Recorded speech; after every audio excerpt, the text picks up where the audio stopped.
자, 오늘의 주제는 뭔가요?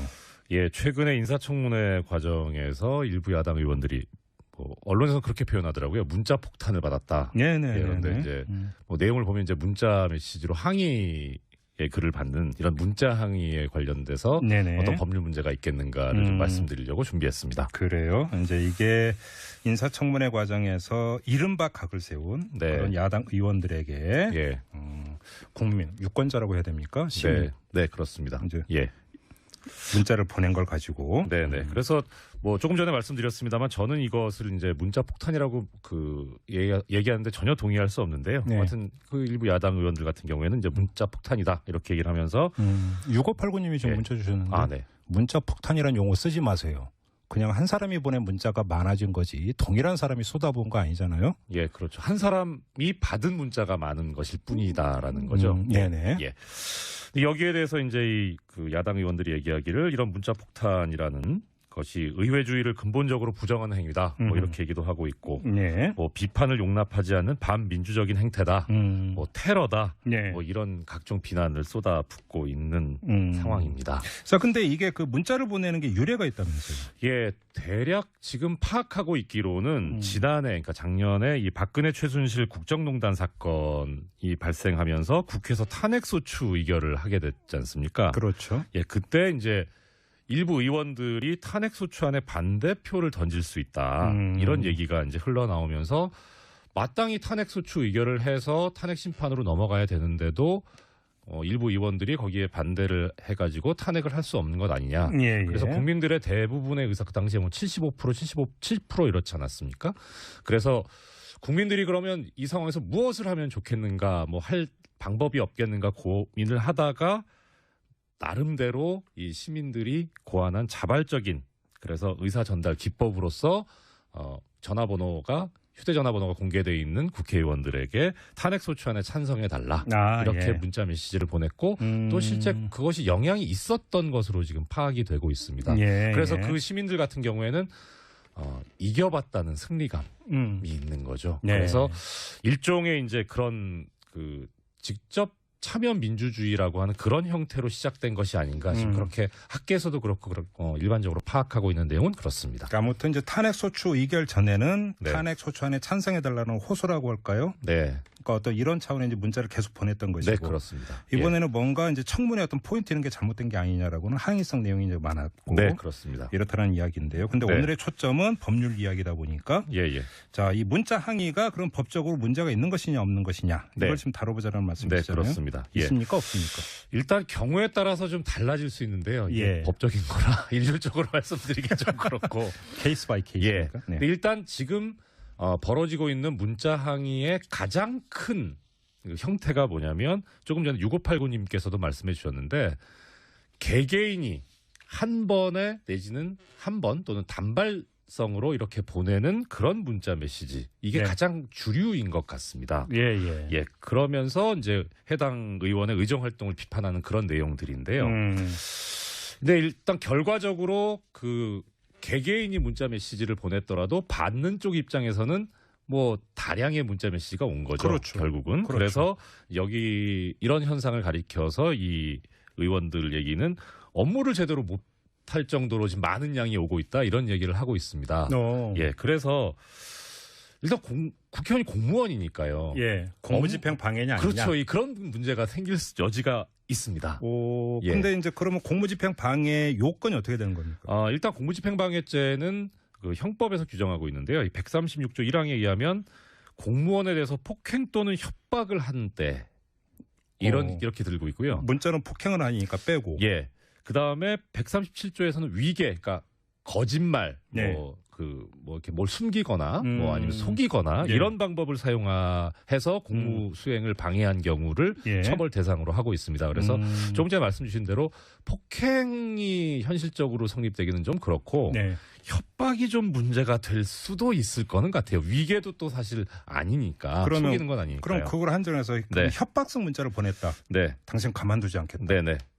판결 조심해라. 네. 그래서 떨어뜨리겠다. 이것도 협박이 됩니까? 어떻게 됩니까? 될 수도 있습니다. 될 수도 다음 있는데. 선거 때 보자. 예. 그래서 그렇죠. 그러면- 이 협박이라고 하는 게 근본적으로 그 협박을 받는 사람의 신체, 뭐 재산, 생명, 뭐 여타 사회적 지위 등에 해칠 수 있는 그러한 내용을 알리는 것. 예. 예, 이게 이제 협박이라고 보고 있거든요. 네, 네. 일단 또 하나 짚고 넘어가야 될 부분이요. 공무집행방해죄는 현실적으로 공무집행이 방해가 돼서 공무를 수행을 못 해야 됩니다. 그러니까 설령 이렇게 뭐 협박성의 문자 메시지를 보냈다고 하더라도 예.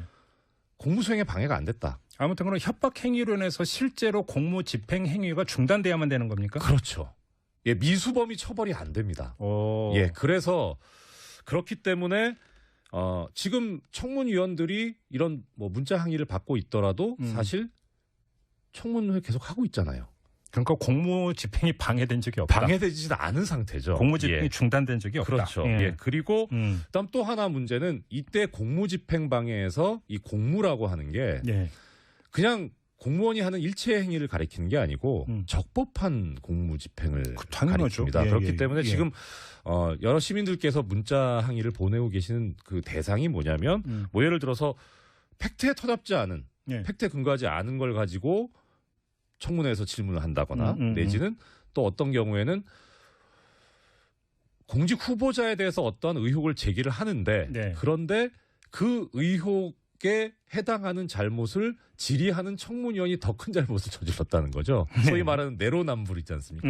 내가 하면 로맨스고 남이 하면 불륜이고. 네네. 예. 그런 경우에 대해서 뭐 당신은 어땠는데 왜 이런 식으로 질문을 하느냐 이런 내용들이라서 이게 적법한 공무라고 보기가 좀 어려운 부분이 있습니다. 그러면 결과적으로는 이게 공무집행 방해죄가 성립될 여지는 별로 없다. 예, 이렇게 보시는 그렇죠. 거네요. 예. 그러니까 그런데 정확한 제대로 된 이제 질문을 하는데 거기에 대해서 조금 전에 말씀하신 대로 뭐 밤길 조심해라. 예. 뭐 이렇게 하면은 그거는 공무집행방해죄가 성립될 여지가 없다고는 못할 것 같습니다. 근데 공무집행 행위가 중단이 돼야만 된다. 그렇죠. 그렇게 해서 나 무서워서 더 이상 이거 못하겠다. 아. 예, 여기까지 갔다면. 근데 청문회는 예. 다 갔잖아요. 그렇죠. 예. 그래서 지금 현재 상태에서는 사실 공무집행방해죄가 문제가 될 여지가 근데 없지 오히려 않나 그거보다 예를 들어서 네. 뭐 육두문자 날리고 욕설을 해가지고 네. 명예훼손이나 모욕 예. 이건 어떻게 됩니까? 명예훼손이나 모욕행위도 뭐 가능도 하고요. 예. 또 하나 이제 비방하는 내용이 포함되어 있으면 정보통신 등에 관한 정보통신망 이용 촉진 및 정보 보호 등에 관한 법률 위반이 될 수도 있는데요. 예. 가장 큰 문제는요. 이 세 가지 범죄에 있어서 필요한 요건이 공연성. 그렇습니다. 불특정 다수인한테 그렇죠. 해야 되는데 공공연하게 그걸 표현을 해야만 되는 거죠. 그렇습니다. 근데 1대1은 공공연한 게 아니잖아요. 그렇습니다. 불특정한 것도 아니고 다수인도 아니기 때문에 예. 조금 전에 말씀하신 공연성 요건이 없기 때문에 네. 명예훼손죄도 안 되고 모욕죄도 안 되고 그다음에 정보통신망 이용 촉진 및 정보보호 등에 관한 법률 위반죄도 성립이 되지 그러면 않습니다. 예를 들어서 특정 의원을 네. 단톡방을 내가 열어갖고 네. 특정 의원을 단톡방에 부른 다음에 거기서 욕설을 했다. 이러면 그때는 어떻게 됩니까? 그건 됩니다. 그러면 모욕죄나 이런 게 성립이 될 수 예, 있다. 성립될 수 있습니다. 그리고 그 경우에는 또 계속해서 이제 뭐 협박성 그 얘기가 나오고 하면은 예, 공무집행방해가 더 나아가서 성립될 여지도 있고요. 그래서 지금 그런 행태가 있다고는 사실 보도도 되지 않고 알려져 있지도 않은데요. 예. 그래서 지금 그러니까 결론적으로 말씀드리자면 현재 지금 주류적인 그 행태인 개인이 일회성 내지는 단발성으로 보내는 문자 메시지는 지금 형사처벌의 대상이 되지는 않고요. 예, 예. 다만 이제 이게 어떤 뭐 그렇다고 이런 행위 하시면 안 된다는 차원에서 말씀드리는데 조금 전에 말씀하신 대로 뭐 단톡방, 단체 메시지방 예. 여기에 강제로 끌어와가지고 예. 뭐 육두 문자를 얘기한다거나 그러면은 그 경우에는 공연성의 요건을 충족해서 형사처벌 대상이 될 수도 있습니다. 한 청취자께서 이런 의견을 주셨어요. 이 선거 때는 의원 후보자들이 국민들한테 수만 통씩 문자 폭탄 보내는 건 어떻게 표현해야 하나요? 이건 문자 폭탄 맞죠? 예, 그렇죠. 예, 문자 폭탄이라고 범죄시하는 건 민주주의에 대한 준비가 아예 안 된 거죠. 네, 이런 아주 명백한 의사를 표명을 해주셨고요. 맞습니다. 자, 결론 삼아서 네. 이제 법적인 문제를 떠나서 예. 자, 시민들이 이렇게 문자를 보내서 항의를 하는 행위 예. 어떻게 평가를 해야 되는 겁니까? 일단 아까 말씀드렸던 대로 일부 야당 의원이 뭐 의회주의 부정행위다 내지는 민주주의를 훼손하거나 유린하는 행위다 이렇게 얘기를 하고 있는데 예. 뭐 왕따다 린치 행위다 뭐 이렇게 얘기하고요. 근데 네.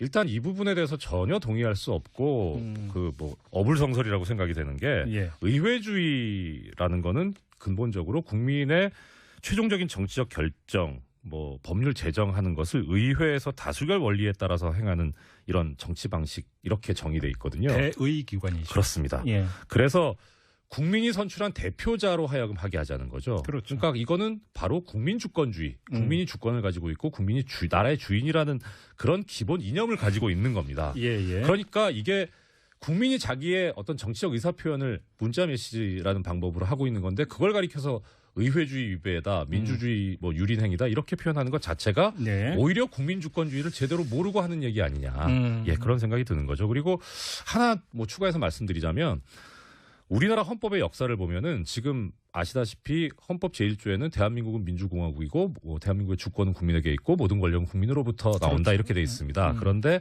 유신헌법 때 보면 이게 약간 좀 내용이 다릅니다.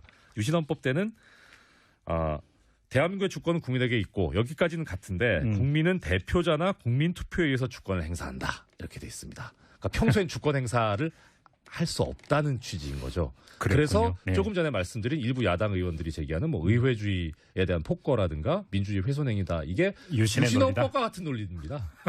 그래서 왜 이 민주주의를 주장하는 분들이 이런 얘기를 하는지 잘 모르겠습니다.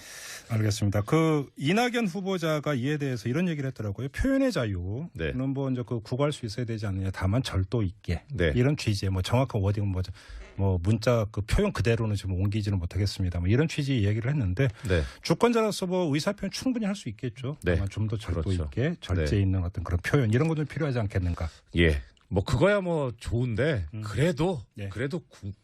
국민의 대표자라면 욕설이 있어도 일단 그걸 감내해야 되지 않는가. 그게 대표자이지 않는가. 저는 그런 생각이 듭니다. 알겠습니다. 자, 법률 이야기 오늘 여기까지 진행을 하죠. 이정열 부장판사와 함께했습니다. 고맙습니다. 네, 고맙습니다. 네.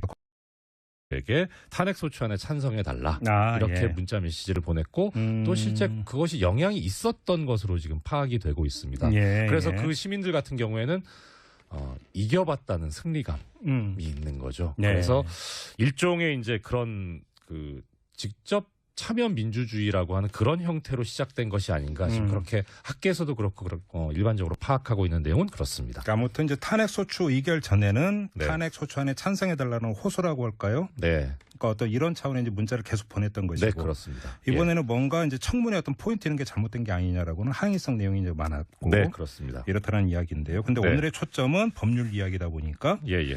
자, 이 문자 항의가 그럼 법적으로 문제가 있는 것이냐 없는 것이냐 네. 이걸 지금 다뤄보자는 네, 말씀이시잖아요. 그렇습니다. 예. 있습니까 없습니까? 일단 경우에 따라서 좀 달라질 수 있는데요. 이게 예. 법적인 거라 일률적으로 말씀드리기 좀 그렇고. 케이스 바이 예. 케이스입니까? 네. 근데 일단 지금 벌어지고 있는 문자 항의의 가장 큰 형태가 뭐냐면 조금 전에 6589님께서도 말씀해 주셨는데 개개인이 한 번에 내지는 한 번 또는 단발성으로 이렇게 보내는 그런 문자 메시지 이게 네. 가장 주류인 것 같습니다. 예. 예, 그러면서 이제 해당 의원의 의정 활동을 비판하는 그런 내용들인데요. 근데 일단 결과적으로 하면서 국회에서 탄핵 소추 의결을 하게 됐지 않습니까? 그렇죠. 예, 그때 이제 일부 의원들이 탄핵 소추안에 반대표를 던질 수 있다. 이런 얘기가 이제 흘러나오면서 마땅히 탄핵 소추 의결을 해서 탄핵 심판으로 넘어가야 되는데도 일부 의원들이 거기에 반대를 해가지고 탄핵을 할 수 없는 것 아니냐. 예. 그래서 국민들의 대부분의 의사 그 당시에 뭐 75%, 7% 이렇지 않았습니까? 그래서 국민들이 그러면 이 상황에서 무엇을 하면 좋겠는가, 뭐 할 방법이 없겠는가 고민을 하다가 나름대로 이 시민들이 고안한 자발적인 그래서 의사 전달 기법으로서 휴대전화번호가 공개되어 있는 국회의원들의 자, 오늘의 주제는 뭔가요? 예, 최근에 인사청문회 과정에서 일부 야당 의원들이 언론에서 그렇게 표현하더라고요. 문자 폭탄을 받았다. 네네. 예, 그런데 이제 내용을 보면 이제 문자 메시지로 항의의 글을 받는 이런 문자 항의에 관련돼서 네네. 어떤 법률 문제가 있겠는가를 좀 말씀드리려고 준비했습니다. 그래요. 이제 이게 인사청문회 과정에서 이른바 각을 세운 네. 그런 야당 의원들에게 예, 국민 유권자라고 해야 됩니까? 시민 네, 그렇습니다. 이제 예, 문자를 보낸 걸 가지고 네. 그래서 뭐 조금 전에 말씀드렸습니다만 저는 이것을 이제 문자 폭탄이라고 얘기하는데 전혀 동의할 수 없는데요. 네. 하여튼 그 일부 야당 의원들 같은 경우에는 이제 문자 폭탄이다 이렇게 얘기를 하면서 6589님이 지금 예. 문자 주셨는데 네. 문자 폭탄이라는 용어 쓰지 마세요. 그냥 한 사람이 보낸 문자가 많아진 거지 동일한 사람이 쏟아부은 거 아니잖아요. 예, 그렇죠. 한 사람이 받은 문자가 많은 것일 뿐이다라는 거죠. 네네. 예. 여기에 대해서 이제 그 야당 의원들이 얘기하기를 이런 문자 폭탄이라는 것이 의회주의를 근본적으로 부정하는 행위다. 뭐 이렇게 얘기도 하고 있고, 네. 뭐 비판을 용납하지 않는 반민주적인 행태다. 뭐 테러다. 네. 뭐 이런 각종 비난을 쏟아붓고 있는 상황입니다. 자, 근데 이게 그 문자를 보내는 게 유래가 있다면서요? 예, 대략 지금 파악하고 있기로는 지난해, 그러니까 작년에 이 박근혜 최순실 국정농단 사건이 발생.